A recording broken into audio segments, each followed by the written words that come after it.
At last ভিডিওটা ছাড়া হচ্ছে এতদিন পরে। সেই কবে গেছি জুতে, দাদা বৌদি এসেছিল রাজস্থান থেকে, তখন গেছি। আর এই ছাড়ছি ভিডিওটি। তার আগে বলি, আপনারা সবাই কেমন আছেন? আমি তো খুব ভালো আছি। সুজি রান্না করি ব্লগে আপনাদের সবাইকে স্বাগত। তো ভিডিওটি অবশ্যই দেখতে থাকুন, অনেক ভালো লাগবে। এটা কিন্তু স্বপ্ন ছিল সার্থক, আমার দাদার ছেলে স্বপ্ন ছিল সার্থকের যে ও কলকাতা আসলে ও জুতে অবশ্যই যাবে। ঠিক আছে, ওই জন্য ওর স্বপ্ন পূরণের জন্য আমরা সবাই চলে গেলাম জুতে। আর আমরা এই চলে এসেছি গড়িয়া স্টেশন, মেট্রো স্টেশন।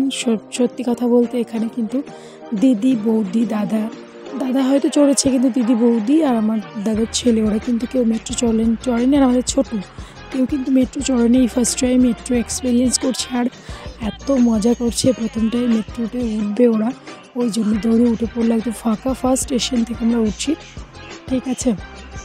ওই জন্য সবাই কিন্তু একদম খুব আনন্দে মজায় আছে।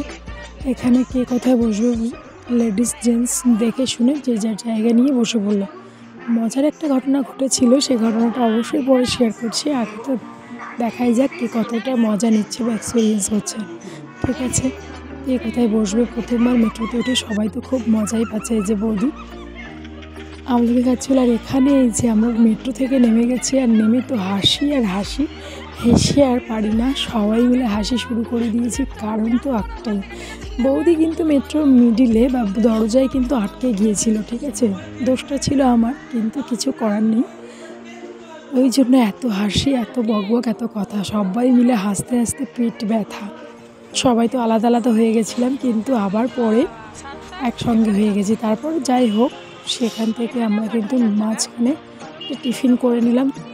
আমাদের সার্থকবাবু কিন্তু বাইরের কোনো খাবার খায় না, তাই ওর জন্য বাড়ি থেকে টিফিন আনা হচ্ছিলো। সেটাই খাচ্ছিল। দাদা দিকে ভাইকে খাইয়ে দিচ্ছে, সে কার্টুন দেখছে, এরকম কি অবস্থা।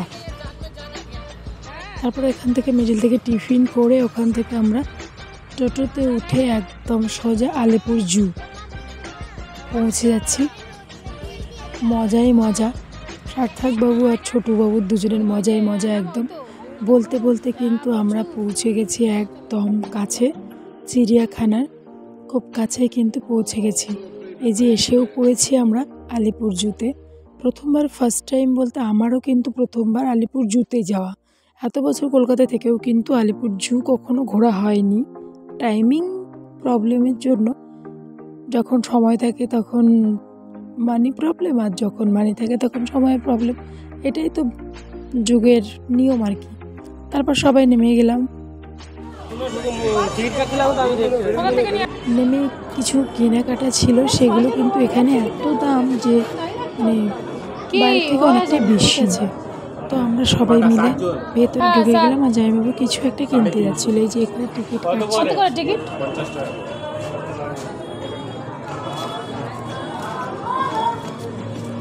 ভেতরে প্রবেশ করে গেছি একদম, ঠিক আছে। সবাই তো খুবই মজা করছিল, আমাদের ছোটো তো বেশ মজা করছিল। ঠান্ডার সময় গিয়েছিলাম, তো অনেক লেট হয়ে গেছে ভিডিওটা দিতে, কি আর করা যাবে।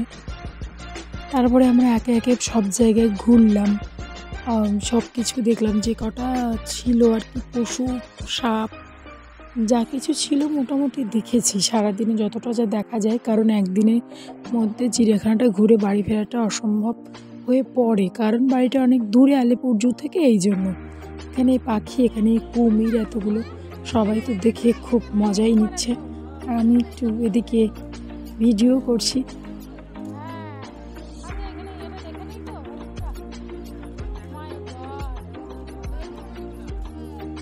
ওখান থেকে তারপর আমরা একটু মাঝে টিফিনটা করে নিয়েছিলাম। টিফিন করার পরে বিকালের দিকে আমরা রওনা দিয়েছিলাম বাড়ির দিকে। ভিডিওটা কেমন লাগলো অবশ্যই জানাবেন। আর নেক্সট ভিডিও দেখার জন্য অবশ্যই সুস্থ ও স্বাভাবিক থাকবেন, ঠিক আছে।